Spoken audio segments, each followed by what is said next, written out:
Aujourd'hui on se retrouve pour une nouvelle vidéo sur essayer de ne pas pleurer. Donc ça va être très dur de pas pleurer, surtout pour moi qui est très sensible.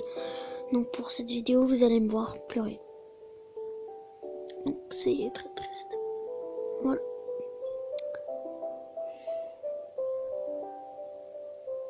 Regardez, c'est trop mignon. Il reste tout le temps là où son ami il est mort. Ça me donne déjà envie de pleurer. Plus. Je parle très doucement dans cette vidéo parce que... Voilà. Oh punaise. Ouais bon. Il y a un petit problème avec mon tel. Donc on se retrouve dès que j'ai réglé le problème. Est-ce qu'on n'a pas assez de connexion? Bon bah on se retrouve dès que j'ai fini. Ouais donc voilà, on va se remettre ici. Parce que je trouve pas le moment exact. Voilà.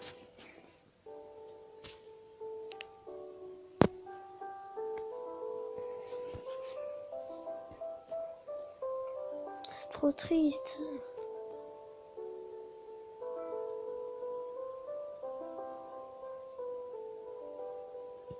Ça me donne vraiment déjà envie de pleurer. C'est ça le truc. C'est trop mignon. Le chien il veut essayer de sauver le petit poisson. Et le pire c'est que le gens qui filme en fait il va pas l'aider quoi. C'est ça le pire. C'est pas possible. C'est ceux qui ont pas de bon cœur. Ceux qui ont un bon cœur, c'est ceux qui vont les aider. Et...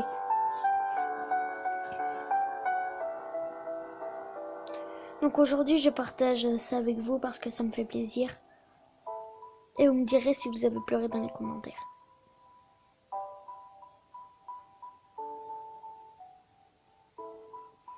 Qu'est-ce que c'est? Qu'est-ce qu'elle veut faire? C'est un oiseau. Il veut le manger. Il y en est. Ah mais non! Il a ses petites carottes et tout ça. Il l'a sauvé de l'eau. Oh putain. Oh putain. Non. Je vous montre dès que je pleure. Oh regardez, le chien il a sauté pour aller voir son maître. Oh. Je vais commencer à avoir une larme, je vous le jure. Oh non. Regarde pas. C'est non.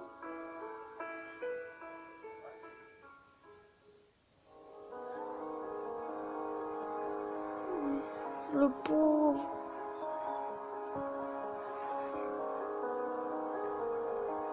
Non. Pitié. Non. Merci à toi aussi, le mime du LOL, pour passer et laisser des commentaires. Merci.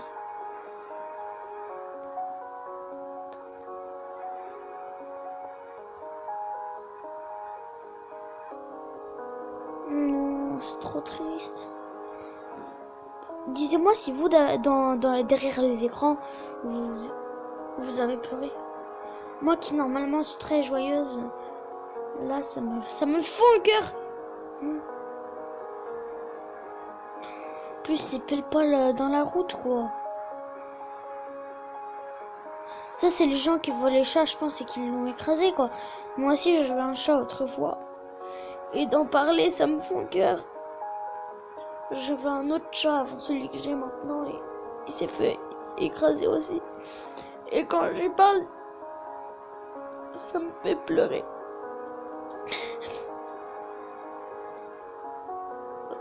Dessous. Voilà. Voilà, vous me voyez. Les larmes. Mais là, comme mon chat, ça me fait pleurer. Bon, on va retourner la vidéo.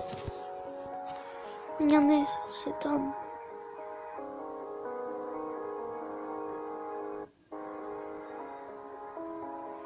Il pleure.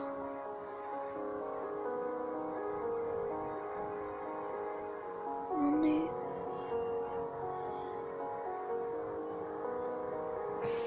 Oh non, c'est bon, je vais pleurer là. Donc voilà, vous m'avez vu pleurer en vidéo, c'est bon, je me suis fait humilier. On retourne à cette vidéo.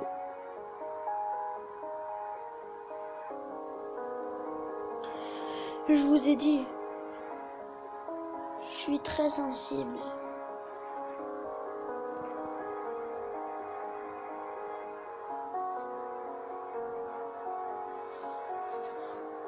Mais juste le petit problème que j'ai pour l'instant, c'est que ce matin, je me suis mis du mascara, mais bon, je crois pas que ça se voit encore, hein, parce que je pleure pas vraiment. Enfin, si je pleure vraiment, mais quand je dis pas vraiment, c'est que pas, comment je peux vous le dire, pas beaucoup, donc ça se voit pas quand je parle au mascara. Je suis trop triste. Et le pire, c'est que personne ne vient l'aider. Personne. Ils s'en foutent totalement. Et derrière, en plus, il y a de la neige partout. Hein. C'est froid, c'est tout. Mais pourquoi j'ai fait cette vidéo?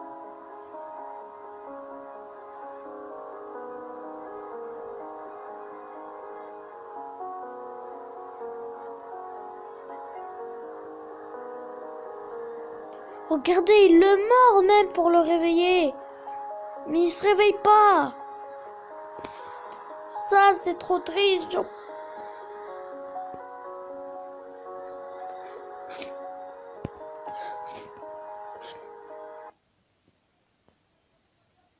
Qu'est-ce qui se passe? Juste, voilà mon chien.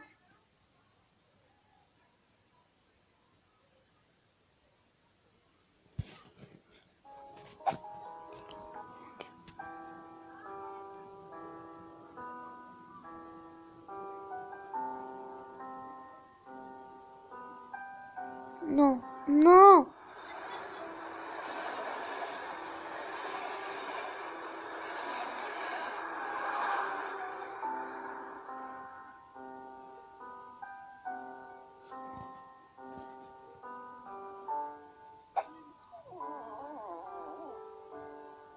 Oh, regardez. Le chien il pleure parce qu'il y a quelque chose de mort à côté de lui. Je pense que... Oh, c'est un hamster géant. Je pense qu'il pleure parce que c'était son ami. En fait, il y en a, il est grand, il est mort. Le pauvre chien. Voilà. Je pleure encore.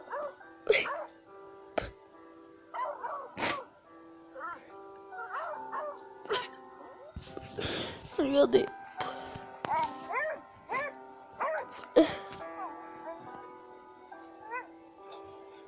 C'est quoi?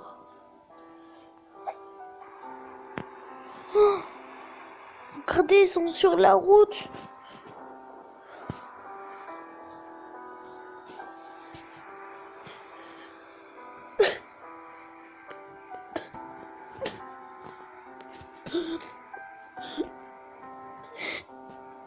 Mettez dans les commentaires hashtag pleurer si vous avez pleuré et aussi hashtag bah oui, je voulais dire hashtag, mettez hashtag animaux aussi, si vous êtes d'accord avec moi que les humains ils doivent aider les animaux et tout ça. N'oubliez pas, hein, hashtag pleurer et hashtag animaux.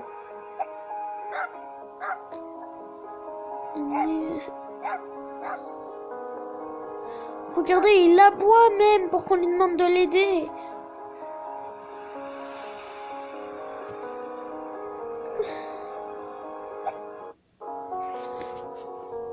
Regardez, il a creusé un trou, il a mis son ami pour l'enterrer. Je pense que c'est cette vidéo qui me fait le plus pleurer. Bon, on continue. Donc là, c'est un chien qui pleure parce que son maître, je pense qu'il a été enterré là. Cette vidéo, j'espère qu'elle vous aura plu. Bon bah voilà, j'espère que la vidéo vous aura plu. Hein. On va continuer d'ailleurs jusqu'à 15 minutes de la vidéo parce que voilà. Ou bien 14 minutes parce que voilà, mais maintenant c'est non, je vais vous lire, c'est une histoire. Son histoire a fait le tour des médias mondiaux et elle a de quoi émouvoir. Django est un jeune laboratoire issu d'une portée de 5 chiots. Dès ses débuts, on lui diagnostique une malformation cardiaque qui le paralyse dès lors qu'il est en suractivité. Bon, attendez, pas elle parce que elle... Voilà. Adopté un chien et Django a vu voir partir ses frères, les uns après les autres, jusqu'à ce qu'il ne reste plus que lui. Du fait de sa maladie et l'impact qu'elle a sur sa vie, les vétérinaires se sont interrogés sur le fait de l'euthanasier. L'élevage a ainsi pris la décision de le piquer, car son traitement lui revenait trop cher et personne ne semblait vouloir adopter. Dès lors que la décision fut prise, le comportement de Django changea littéralement. Il s'est comme replié sur lui-même, allant régulièrement s'isoler, comme s'il savait ce que le sort allait lui réserver. Durant 2 jours, il cessa de s'alimenter et les personnes qui vivaient au quotidien à ses côtés en avaient mal au cœur.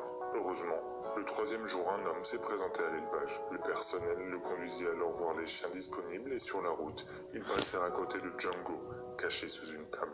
Impossible à expliquer, mais d'un coup, le chien s'est levé et est parti saluer son futur maître, comme s'il s'agissait de la dernière chance. Ému par son histoire et son enthousiasme lorsqu'il l'a vu, l'homme décide alors de l'adopter. Ironie de la vie, cette personne souffre elle aussi d'une maladie qui comprime ses poumons et l'empêche de bien respirer. Les 2 amis deviendront inséparables et seront unis dans la maladie.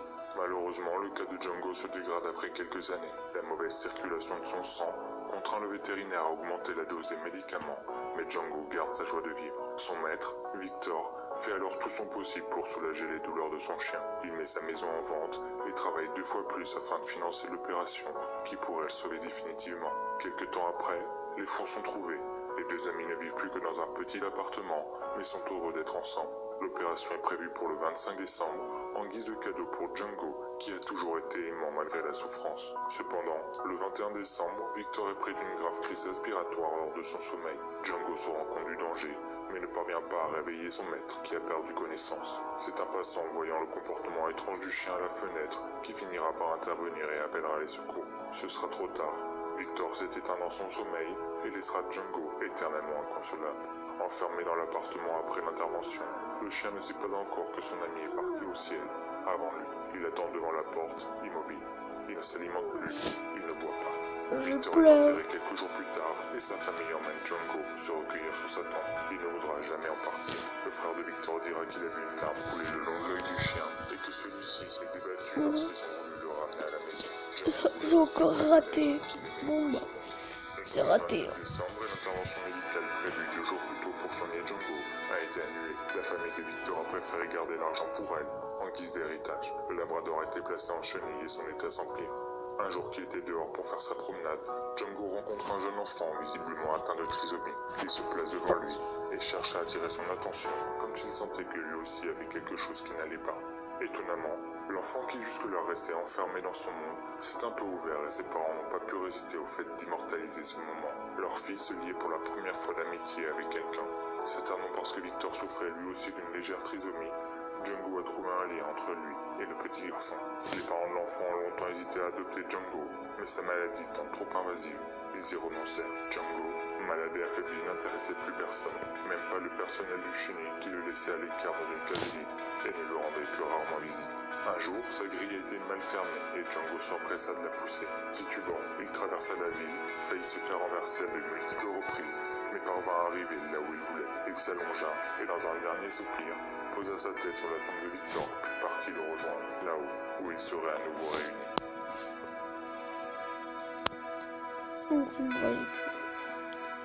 Bon bah, c'est sur cette fin qu'on va se laisser, hein. Voilà, j'ai perdu. Vous me disiez aussi dans les commentaires si vous avez pleuré ou pas. Mais moi, j'ai pleuré. Bon bah, ciao, hein. À la prochaine.